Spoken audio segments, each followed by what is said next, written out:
All right, let's say you have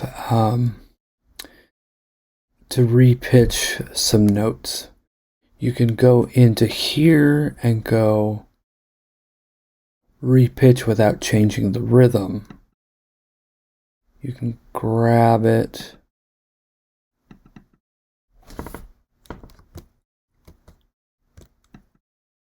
and repitch it as such. You just grab that repitch tool and you just click the up arrow or the down arrow from here, and that'll help you with making sure that your rhythm stays the same, but your a note, the pitch actually differs.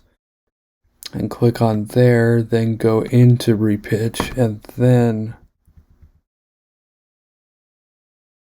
do my little fixes here and there. So for this, what I've found is make sure you just turn the repitch off. You can do so by hitting N. I was just clicking that.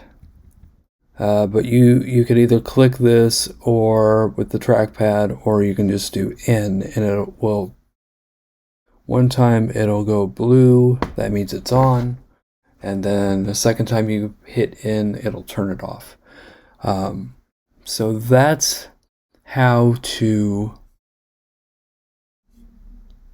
basically use the repitch mode in MuseScore 3. Alright, I'll see you on the next one.